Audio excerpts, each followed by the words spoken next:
West Denver. Sleep deprived and heavily caffeinated. All right, let's do this then. This is the Jeff and Bill Show. I don't understand what agree with that. They don't always agree, but hey, at least they have coffee. Coffee. And each other. I love you, man. God help us. I want to bless him. We need all the help we can get. Now here's Jeff Hunt and Bill Thorpe. The Jeff and Bill Show on News Talk 10 a.m. in the 710. Mile High City on this Tuesday, September 2nd, 2025. Good morning, Denver, Colorado. You've tuned into the Jeff and Bill Show, News Talk 710, KNUS, where we tackle the right, the left, and the center with no apologies and no surrender. I'm Jeff Hunt. Your morning wake-up call, Monday through Friday, 6 a.m. to 10 a.m. You can follow me on X at Jeff Hunt for more unfiltered takes. Billy, we were talking to Keith. Yes, we were. And this He's still thing on the was phone. getting spicy, and Keith hung over. Thank you, Keith. Yeah, appreciate it, man. Bill, bring him back. Yeah, so Keith, talk to me about, now we said, okay, yes, bad pole dancing, but talk to me about why we shouldn't have pole dancing at the Colorado State Fair, just to catch everybody up. Well, because I think pole dancing is an extrovertly sexual act. It's not like your typical acrobatics that you're seeing in gymnastics or Cirque du Soleil. Now, I grant you the argument that have we over-sexualized maybe gymnastics, or maybe have we done the same thing with cheerleading? Sure, but pole dancing has no place. I'm sorry. It shouldn't be out in the open anyway. If you want to do it behind closed doors, have an 18 and over show, or just at least screen kids from this, that's fine. But and I'm not mad about it. I thought it was hilarious. But I mean, and I could go on and body shame this woman till the day's done. But it's my point is that it's different. It's just different. It's not the same as sort of... Could Keith, could possibly the idea and presentation of pole dancing evolved since you and I were kids? And the reason I put that on the table here is because in the late 90s, there was someone whose name I forget that turned it into somewhat of an exercise form. And since then, over the next 20, 25 years, it's evolved into various levels of competitions. There are competitions that deal with pole dancing that have nothing to do with stripping, taking off your clothes, or sexualizing. There are things that have to do with fitness, and there's also pole dancing that have to do with lyrics and rhythm and doing it in tune with something that's going on as far as dance. It's turned into a dance form. So could it possibly be, Keith, that we are judging the idea of pole dancing based on an idea from the late 80s or early 90s, not where it is today? Yes, I agree. I totally agree with you that there is an element to that you could turn into an art form. But it's when you combine, to me, get it down to its most basic elements. What was she wearing? Okay, it's probably the only time I get to ask that in life. What was she wearing? It was a black bathing suit, and it was a black one piece, which, in my opinion, covers more than most of what you see our Denver Broncos or Nuggets cheerleaders or dancers wear, just in general, in my opinion. Now, that's true, and I don't disagree with you there either, but it was sort of, I don't know if I can say it on the radio, it was creeping up into places that it really shouldn't have been, and the flashing that occurred when she did some splits on there was... It was just a little too. Yeah, that's what it is. She got a wedgie. Too suggestive. It was too suggestive, and I understand why people were upset about it. And I think you're right. It just depends on how. If she was wearing a full piece bodysuit or something else that wasn't as suggestive, that it would might have been different for me. But I struggle with it. And to your point, I struggle with the modern day cheerleading stuff that girls are doing. And if that was my daughter, no way. It would not happen. But, society is evolving, and it's not necessarily a good thing that we suddenly turn these things into, what was once a strictly sexual thing to now we're in the realm of, but it's a great workout. Yeah, okay. And see, You could go Keith, to what I see some of that. thing. Yeah, what I see some of that evolution is some of what Jeff was talking about feminism And for me, the idea of females taking something that at one point was associated with stripping and now making it and broadening into something else is part of feminization, is part of the idea that we're going to take this and we're going to do other things with it. Now, it's interesting you brought up the idea of her having a full bodysuit. Now, this is somewhat of a tangent, but if you listen to the show long enough, you know that I'm a big professional wrestling fan. WWE has figured out that Saudi Arabia really, really likes professional wrestling. Also, I don't know if you noticed, they have a lot of money. They have a lot of money. And so they have signed contracts with WWE once a year to bring a big show with all of the stars into Saudi Arabia. But what do you do with the ladies?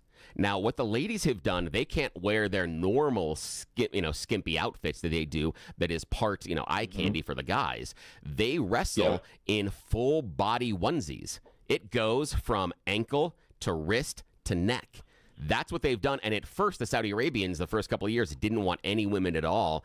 And now with the demographic change inside the country, they've noticed some of the fans do like some of the women's performers, in my opinion, primarily because they prevented the women's performers as actual wrestlers, not just women participating in what is loosely termed a wrestling strip-off. So they presented it differently, but now what they've had to do is they've gone with that full body suit inside of Saudi Arabia, and it's very difficult for them as far as a society. And I paid a lot of attention as to what that society and how they're viewing it, but they're having a lot of the same conversations we are. The same thing that you and I are having on the air today, they're having the same conversations, but about full-bodied women. They're upset that, any part of the body, some of them, they want, face coverings and everything else inside of some pieces of the Saudi Arabian society. I just think that's interesting given that the evolution in another part of the world also dealing with something that is similar to what we're dealing with today. Not exactly the same, but something similar based on presentation, exposure of women. That's because we are historically a Christian nation. Yeah. Right? We're not a theocracy. I'm not saying we're a theocracy where the priests choose who are going to be our political leaders, but we are a society that's based in Judeo-Christian values. I find it fascinating that 60s, 70s, second, third wave feminism pops up. Now, this isn't feminism on, can I have the right to vote? This was take me seriously, listen to my mind and my heart, not just my body. I'm more than just my women components, that type of thing. We've gone all through that, and now we're at OnlyFans, make millions of dollars, not based upon the quality of my intelligence and my heart, but my ability to take my clothes off. I think it was a failed experiment. Keith? However, Keith, I do think that we could say that someone that has figured out a way to make 7 figures based on getting men to pay her to take clothes off on a screen, that's kind of smart. There's a level of intelligence there.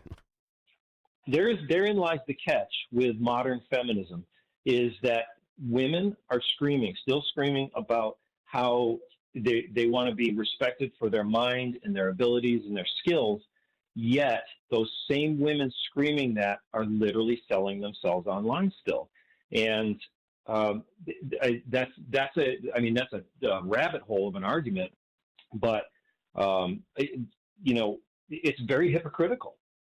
Women are still using their sexuality to sell, whether it's in a boardroom or on OnlyFans. Yeah. See, the thing that I would push back on that only is because of who's making the choice. And what I mean by that is there are women in our audience that understand how they were sexualized inside the workplace, and that meant the other men in the office making comments to them, suggesting they sleep with them, and in many cases grabbing body parts or even kissing them at the office. They were objectified that way. Now, in some ways, the women choosing to be the object is the form of empowerment. There is. It is not at all. It's not a choice. If they're choosing it's not a choice. Yes, if they're choosing it. No. Last time I checked, nobody signs up for OnlyFans by accident. Just saying. So basically, choosing to sexualize yourself and choosing to get ahead in the world by using your sexuality is to me the ultimate in hypocrisy. When you're screaming that you can't do this to me, but I can do this to me. I think that's a little bit hypocritical. But Keith, isn't that the ultimate? Keith, wait, hang on a sec. Keith, isn't that the ultimate form of self-empowerment? You can't do this to me. I can do this to me. I think that's arguable. I think the whole idea that it's self-empowerment is entirely arguable, because it's like saying, this should not be happening to me, but now that I can do it, I'm going to take full advantage of it. I just don't. I can't balance those two out in my mind. Well, here would be the example. Here's the example that I'll give you, exactly Keith. what you're saying. I'll give you the example. Keith, the idea being that, you know what, Keith, we've decided that we need to figure out where you are each and every day, so we are going to forcibly tattoo something onto your arm, and then we're going to place a chip into your arm. That's one thing. But if you choose to go out and get a tattoo or put something else in your arm, that's your choice. That's the issue on self-empowerment. Who's making the choice for you? Well, and I disagree with the premise of this, because there's freedom to do something and freedom to be something. And God did not intend for women to be taking their clothes off for other men to purchase, okay? Now, you could say, well, I'm choosing to do that, therefore I have the freedom to do it, and that's self-empowering. But again, that's not what God created male and female to do. There's slavery there. There's emotional slavery. There's entanglements. You rarely see these women go on to live fruitful, healthy, successful lives with naked pictures of them posted everywhere. I mean, you see porn stars committing suicide. Yeah, they may be having the freedom to do that and the self-empowerment to do that, but they seem miserable. They seem entrapped, and I don't see it as very freedom-oriented. Sorry. And Bill, to your argument about the tattoo versus the tracking versus this is my tattoo, that's like saying I'm being trafficked, but if I'm not being trafficked, I'm choosing to be a prostitute. Those, I think that's a little extreme to say. Well, we do have spaces in this country that's allowed. Nevada being one of them. And they look being great. A prostitute. It looks like they're having a wonderful time. Again, I'm not arguing that, but I'm arguing the choice. That's different than being trafficked when you're making the choice. Again, I'm not celebrating the choice. I'm not saying that's one that we should, but that is the exact fulcrum of the conversation, is the individual being able to make the choice. But when we call it empowerment, then we are celebrating the choice, right? I'm not necessarily sure I get That's that far exactly right, Keith. on that one, because the idea that you can make the choice, I'm not certain about celebrating it as empowerment. I think we can agree, and the only part that I would get to celebrating it as far as empowerment is understanding that if we looked at one sex that we have here in the country, there's only one of them that was not allowed to make that choice, and that's it. So when they're eventually allowed to make that choice, that can be a form of celebration, even if you disagree with it. That's where I would go with that. Keith, I appreciate the call. Thanks, so Keith. much. Keith from Denver. His line will be open. I like how he thinks. 303-696-1971, or text us on the Dan Caplis Law text line at 720-819-5115. Now it's time for News and Comment with Blake Olson. Blake Olson. Blake Olson, News and Comment.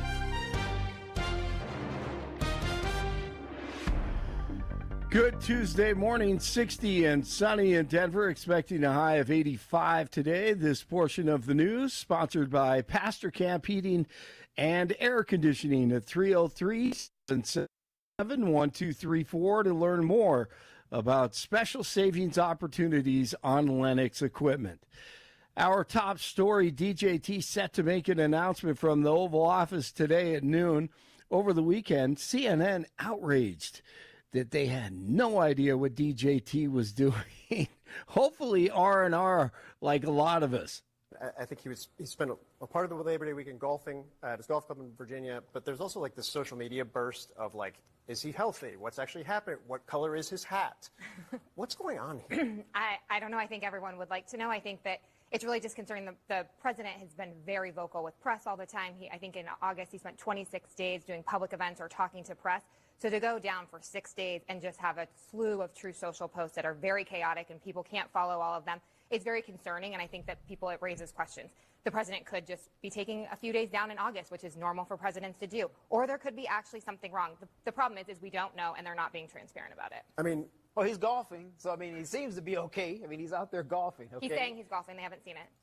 Oh, whatever. Sure, Michael Singleton had to set Megan Hayes, whoever she is, had to set her straight. It's back to work today as Congress returns from a month-long break. Maybe they should just stay home.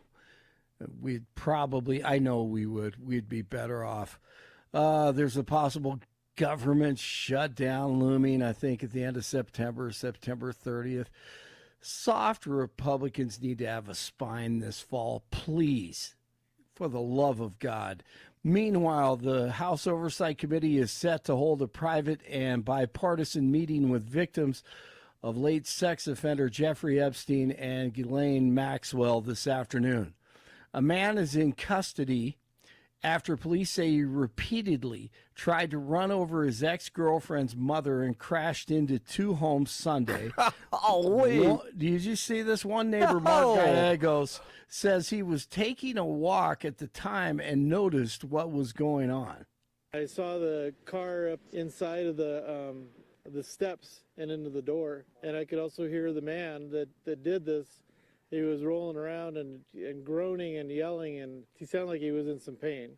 So Westminster police say the suspect first rammed his car into the woman's house, fled, then hit a second unrelated home. Officers say he later returned, attempted to strike the woman several times, and crashed into her house again before neighbors intervened and restrained him. The man was taken to a hospital for evaluation. Why would you do that? And police say no one was seriously injured. The investigation is ongoing, and the suspect's name has not been released. Goodness. ICE agents could make their presence known in the Chicago area as early as today. This despite the fact that Chicago Mayor Brandon Johnson has continued to push back against ICE and the National Guard coming to the city. 7 people are dead in Chicago after shootings over the weekend. Johnson signed an executive order emphasizing that Chicago police will not assist federal government-led activities. Comedian Graham Lynham has been arrested by 5 armed police officers in the UK for posting on X against transgender ideology and identity. Here's how they do it elsewhere, if you ever wondered. In supposed free Western Europe, in England, they escorted, quote, they escorted me to a private area and told me I was under arrest for 3 tweets. That's what the comedian said. Former comedian, by the way, Anna Paulina Luna, posted on X to Keir Starmer that quit oppressing free speech in your country, quit allowing illegals to rape your women. So good for Anna Paulina Luna. Former comedian actor Rosie O'Crazy apologized for saying the Minnesota shooter in Minneapolis at the Catholic Church, the shooter, was one of those NRA-loving right-wingers. I know a lot of you were very upset about the video I made before I went away for a few days. I didn't go online and haven't seen them till today. But you are right. I did not do my due diligence before I made that emotional statement. And I said things about the shooter that were incorrect. I assumed, like most shooters, they followed a standard MO and had standard feelings of NRA-loving kind of gun people. Wrong again.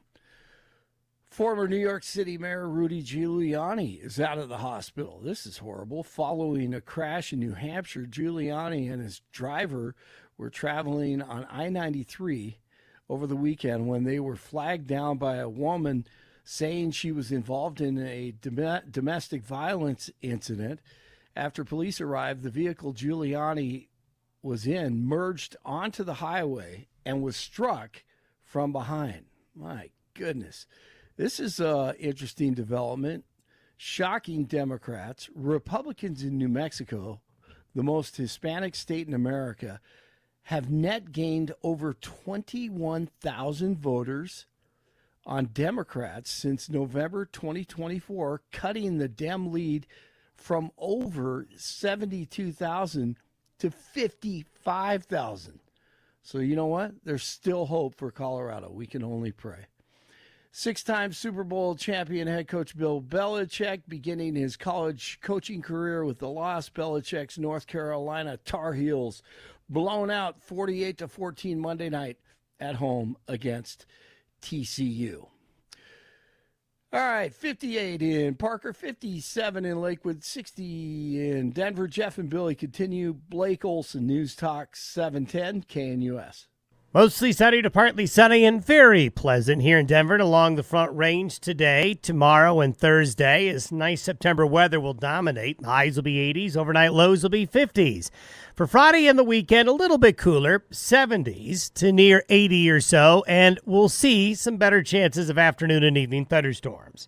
Weather is a service of L&L Heating and Air Conditioning. For quick, trustworthy, and dependable service, call L&L Heating and Air Conditioning at 720-851-1691. Visit them online at bestdenverhvac.com. You'll be comfortable with L&L. Meteorologist Don Day in the 710 KNUS Weather Center.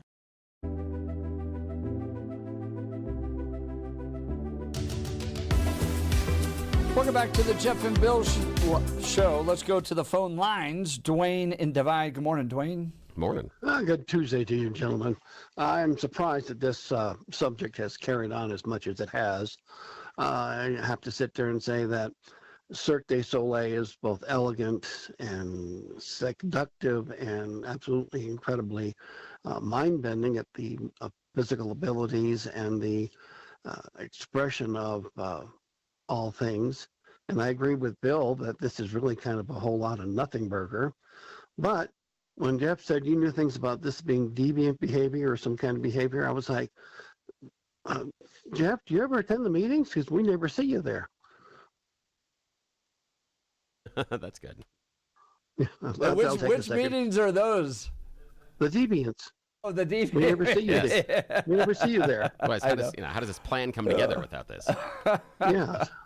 Yeah, good one. So, well, like I say, it's one thing if they're wearing, 2 Band-Aids and a piece of duct tape. It's another one if they're wearing something and being more entertaining. And besides this, it's great physical health.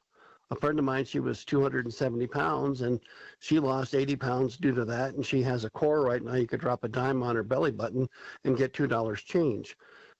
Is it something that's a little bit more advanced in our culture? Yes, but I mean, we can take anything and make it look dirty. Trust me. I know people. I've seen people. I understand people. Yeah, there were some things, Dwayne, where I kind of jumped back and I thought, Rich, you just brought back something, the idea of, 2 Band-Aids and things like, I remember Wendy Williams, the Plasmatics, performing, mostly topless. And there are some other things from that era and what we viewed then, versus what's untoward and what we view that as now is kind of, a little bit different. Now, what do you think about the Colorado State Fair prohibiting them from performing again? Now, again, the group doesn't want to be there either. But what do you think about the State Fair saying, nope, not for us anymore, after the group had performed for the past 4 years? Well, I'm on this whole thing of, capitalism, do what you can, make as much money as you can. And for the young ladies that are doing this or other items, and they're a millionaire for doing the things they're doing, I'm all for it. I believe that in capitalism, once you sit there and if they find a niche and they create something and they make it work, fabulous. Make it work for you. Okay? Some of us are destined to sit there and work in a machine shop.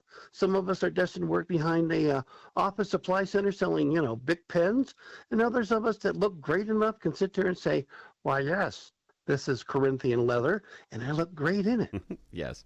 And I'd also say that the State Fair is well within their rights to decide what acts should be there and what acts shouldn't, based on response from the people. While I disagree with the choice to not have them perform next year, it's your show. It's the State Fair. Do with it as you want. I know they only brought Hootie and the Blowfish back once. Probably a good choice. So I get it. Not a problem. To a point, I mean, they rejected my son and I for the, tuba and accordion band we want to bring around, but they always keep saying, just not our thing. But I'm like, but he plays the tuba. And they're like, but he's 4 foot tall. I said, see, he puts it in a wheelbarrow, and we're all fine with all this. But no, we're not working yeah. at the state fair. Yeah, they're crushing your dream left and right, Dwayne. That's not That fair. would be more entertaining. Dwayne Divide, Thank you, great man. call. Appreciate Sure, you. appreciate it. All right, Americans losing faith in the economic dream. The Wall Street Journal NORC poll is proving it. This was like a gut punch, and I get it, though. Only 25% of Americans believe they can improve their standard of living, a record low since 1987. President Trump, out there fighting that tax cuts and deregulation will unleash opportunity. Democrats bleeding our wallets dry with reckless spending on illegal immigrants, free lunches for all students, reintroducing wolves, and DEI initiatives that attack meritocracy. But this poll showing that Americans just don't believe in the American dream anymore. Bill, do you believe the American dream is dead? Mostly, yeah. Yeah, I do.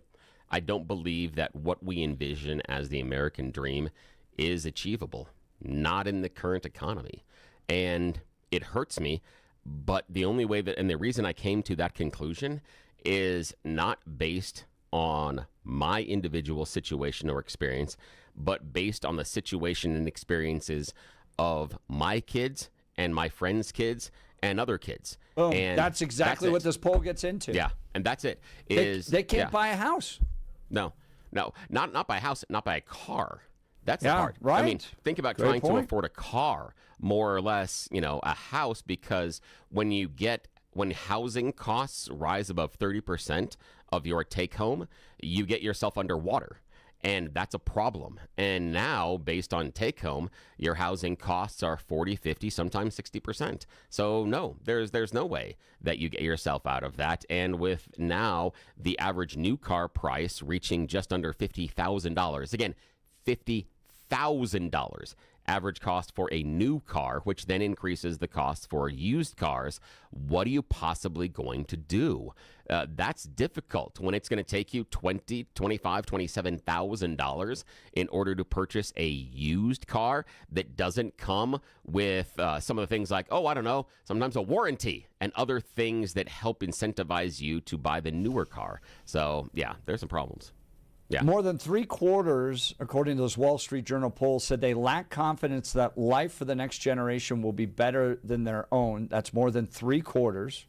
So, what is that, 75%? Yeah, over 75%. Nearly 70% of people said they believe the American dream, that if you work hard, you will get ahead, no longer holds true or never did, the highest level in nearly 15 years of survey. So if you go through this and look at their graphs and stuff like that, do you know what tanked it all? I have theories, but what? What? COVID. What are they? Oh, in what way? COVID. I mean, everything from how would you rate the current state of the economy? So this is a poll that's gone back, at least 15 years to the early 2000s in some cases. And you see it, kind of going up and down, changing based upon who's in an elected office. And then it just tanks in 2020. Another one, actual versus predicted consumer sentiment. Consumer sentiment in the tank since COVID. I mean, you can get into inflationary spending, right? You can get into tariffs and all that stuff.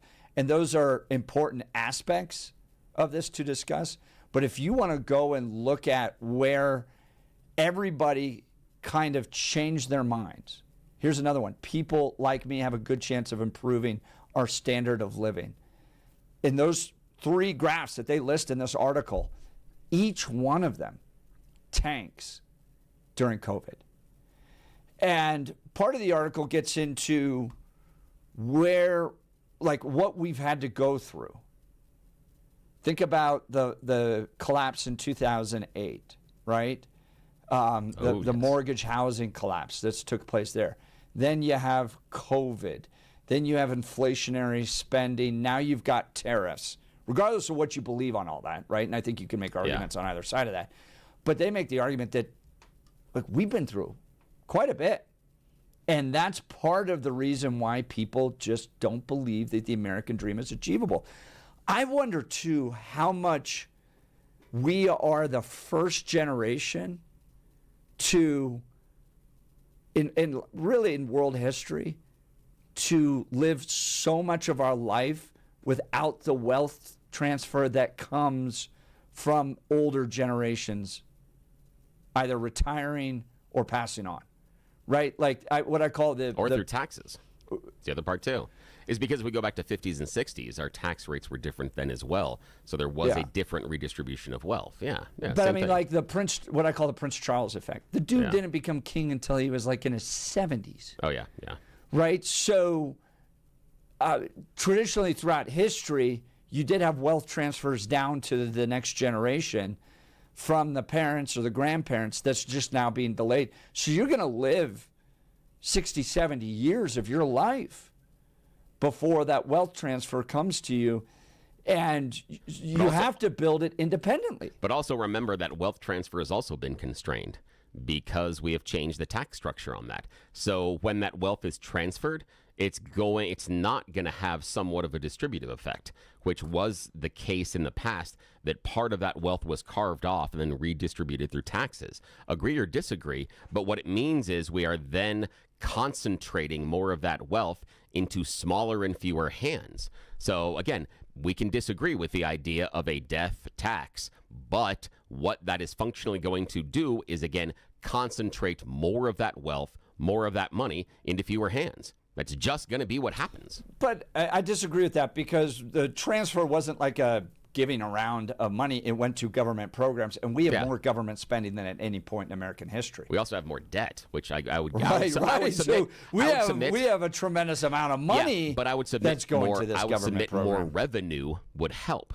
And the only reason, this is not for today, but on a side note, we've all heard recently the Trump administration trumpet the increase in revenue from tariffs. They've talked, we are at the highest revenue ever. So maybe revenue is a part of the equation. I don't want to get into tax policy or anything else this morning, but I think that in this discussion, revenue also can talk about being a part of it. And when we take away that idea of a death tax, you functionally concentrate more of that wealth into fewer hands. It's just what happens. That's it. Well, join the conversation. Would love to hear from you. Do you believe that the American dream is dead? 70% of Americans polled in this Wall Street Journal article do believe that's the case. More importantly, why? Let me twist this a little bit. Yep. Okay. Now, why do people think it's the American dream is dead? If we are getting to a point that only 25% of Americans feel that they can improve their situation, that 3/4 of this country lack confidence in our ability to chase the American dream, is that the reason that socialism becomes more attractive? If I can't fulfill my dreams, if you're telling me the American dream is the best way to do this, and I'm working hard, I'm doing exactly what I'm supposed to, and I can't achieve the American dream, then tell me why. Yep. I shouldn't look at socialism, which offers me, and again, Pete talks about the sweet song of socialism, but offers me at least some buffers against some of the things that are preventing me from achieving my dreams. I'll tell you why I think, from my perspective, it's dead. Okay? Here's my perspective. One, the left has killed meritocracy, right? They push these stupid programs like DEI, where you were awarded jobs, you were awarded college placement, not based upon your ability to perform, but based upon irrelevant things like skin color, okay? So the left kills meritocracy and gives opportunities to people that don't deserve it. Secondly, they spend millions, if not billions of dollars on programs that don't help serve people. I'll give you a great example. $356 million spent in the city of Denver on illegal immigrants.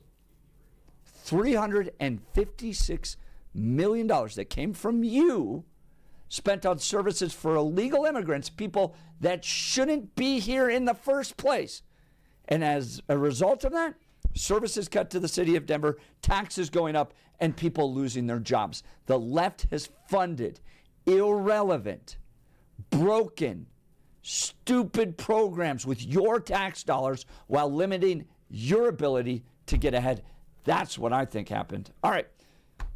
We'll get to the phone lines. They are hot. Would love to hear from you. 303-696-1971. Text us on the Dan Caplis Law text line, 720-819-5115. Guys, let's talk about the Black Eyed Pea of Colorado, locally owned and operated by Stephen Michelle. I absolutely love this restaurant. My entire family does. It's home-style cooking at its best. 8 locations. There's sure to be one near you. Bottom line, you want to take the family out to eat at the Black Eyed Pea of Colorado. Go online at blackeyedpeacolorado.com and check out their featured menu that they run throughout the different seasons in Colorado. They have special barbecue burgers, potato menus, and much more. They've built a reputation in Colorado for the best home-cooked meal away from home. They do catering. If it's a dinner party, rehearsal dinner, wedding reception, or company event, make it a success with Black Eyed Pea Catering. And no matter what the occasion, Black Eyed Pea gift cards are always great. For your special someone, birthday favors, or holiday presents, they have you covered.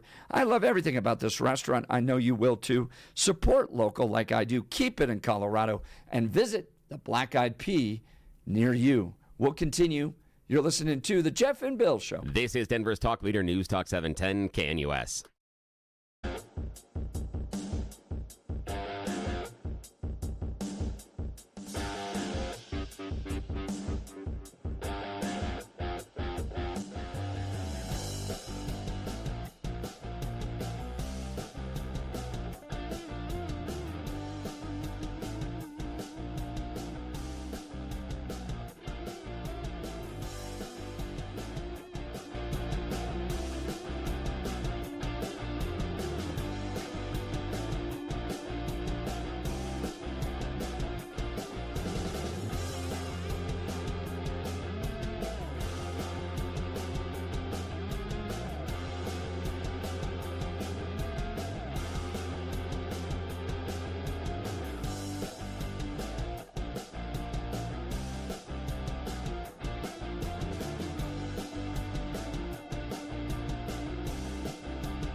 Welcome back to the Jeff and Bill Show. Headlines out of the Wall Street Journal. Americans lose faith that hard work leads to economic gains. This is a poll that they're releasing here.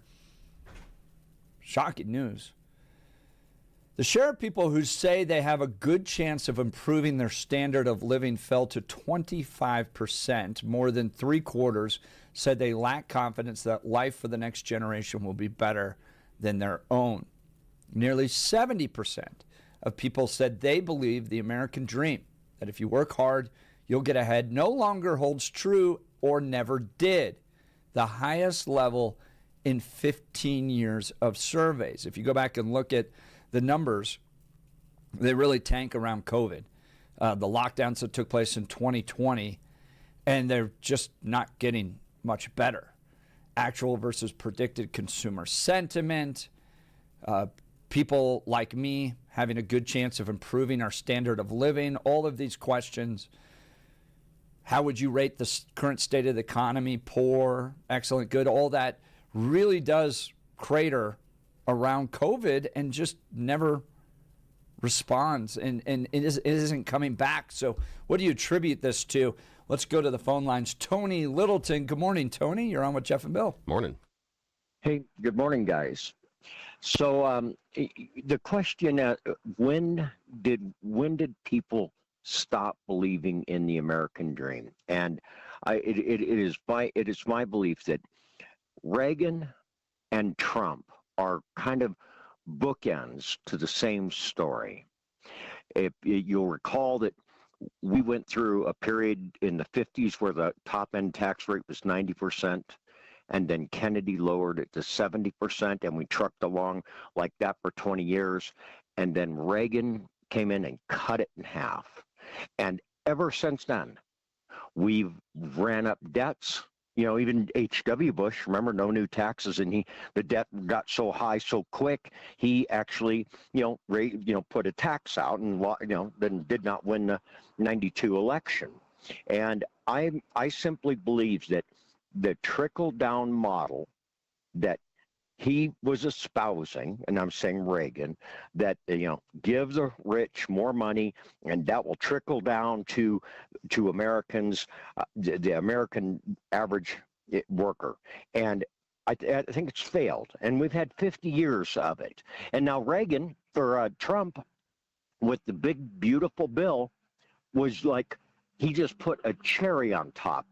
We're running up the biggest deficits to implement a tax break that is 60% is going to the top 10%. So Tony, do you believe then that if we just tax people more, the American dream will come back? No, I not tax more. Use the tax code, and then use the tax code to tip everything back, tip everything over.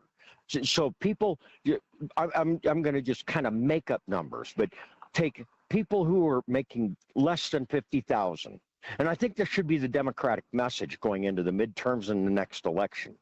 If you make less than $50,000, your federal tax rate, 5%, and $50,000 to $100,000, your tax rate is 10%. Right now, people are probably paying 22% weighted average on $100,000. So they're paying $22,000 in taxes. If you lowered that to 10, they'd have an extra $1,000 a month. Now, that would make a difference in people's lives that are in the working class, and then continue that up through about 200,000. But to pay for that, you've got to take the top end tax rate back up to something like 50%. So use the tax code to just completely. Yeah, you think the best way to help this country move forward is to take half of what the high earners are bringing in, the producers, the business owners. And you have to say that's 50% of, that's the top end tax rate on their top numbers.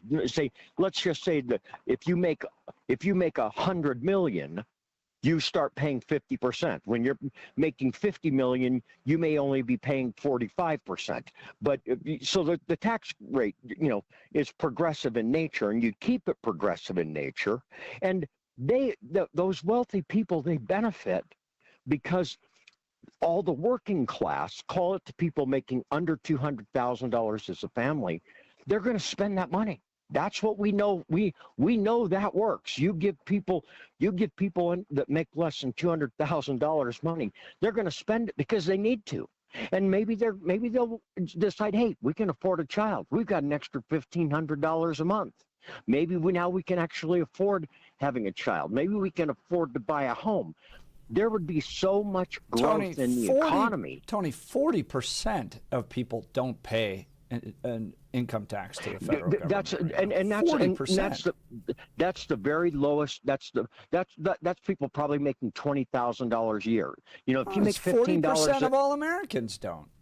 I know. I'm saying, but I get that. That's true because that's how poor Americans are. They're struggling. Yeah, but your entire premise was lower their tax burden so that they have $1,000 more. I'm telling you, they're not paying anything. If you make $100,000, your weighted average taxes, federal tax is probably 22%. It was up to $100,000, and if you're up to $200,000, your weighted tax rate is probably something closer to 26%. You know, so I'm talking about lowering people all the way up to 200,000, families up to 200,000, lower it aggressively, and pay for that by increasing the top end tax rate. Reagan made a mistake. That's all I'm saying. He made a mistake. He tried. He believed in it. He thought it would work, and it doesn't work. Trickle down never worked. And that's what Americans need to get their hands around. And Trump ran as a populist, right? I mean, I'm going to help the working class.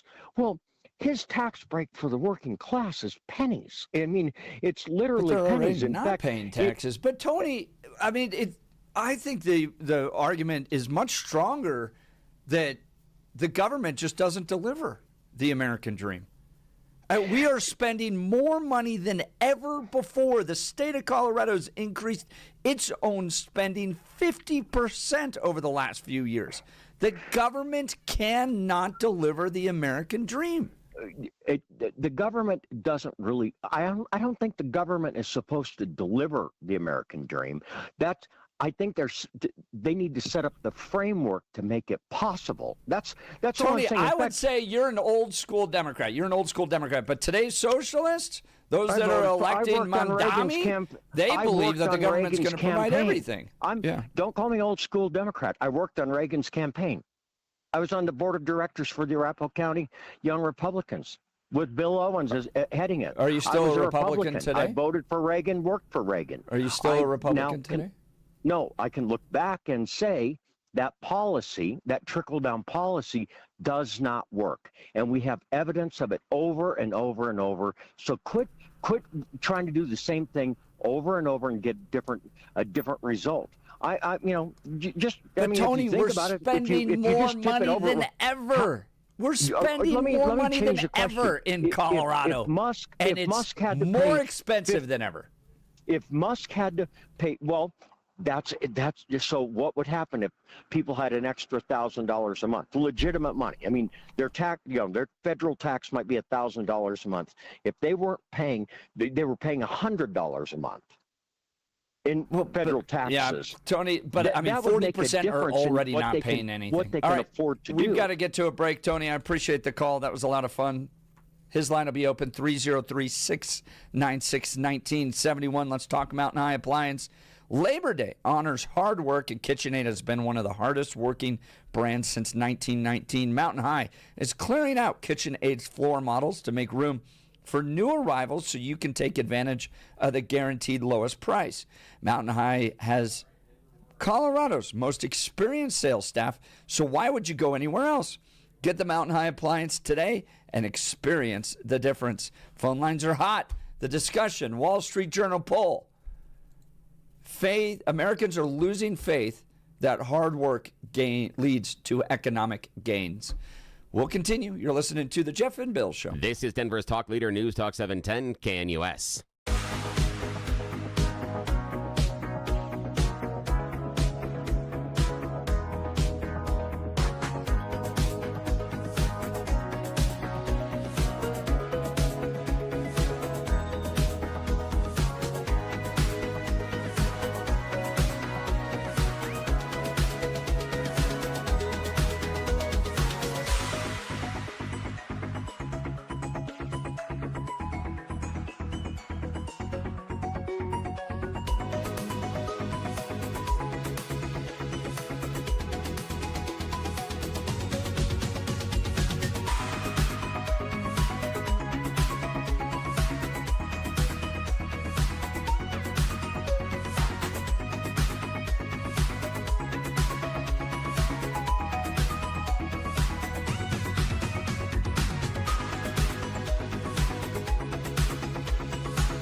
Terrific. Faith No More. This is the Jeff and Bill Show. This is kind of a reference to what we were talking about last hour. Those who know, you know. Alrighty. Now, Jeff's busy with something right now. We'll update you on what he's doing in a second. We're going to close the story on something that he dealt with earlier this year, but he's dealing with that right now, so it's just you and I dancing along. We are talking about the American dream. Is it dead? A brand new poll shows that only 25% of Americans believe they can improve their situation in life, and 3/4 lack the confidence they can live their life better than their parents. Now, Larry in Denver, I want to jump to you real quick, but we'll bring you back here in a second because we're going to go to a break quickly. But Larry, what do you think about the American dream? Is it dead? I would say no, it's not dead, but it's difficult. And what I wanted to say, that Jeff isn't there, but I wanted respectfully, to say about Jeff, he crushes me with this. I look at this, and I shared before, I endeavored to have a house. My house is paid for. I got 3 kids who have a home. One lives in Castle Rock, but they're endeavoring. They struggle. They go. I got one kid who just had a baby. They're going to be paying $2,000 a month for child care. So that's Larry, hold that thought, man. We're going to bring you up right after this break because I love the fact that I want to break right there when you talk about child care because we haven't talked about that yet. How the expense of child care when you're trying to raise a family, what does that do to your pursuit of the American dream? Is the American dream dead? Give us a call, 303-696-1971. This is Jeff and Bill, KNUS.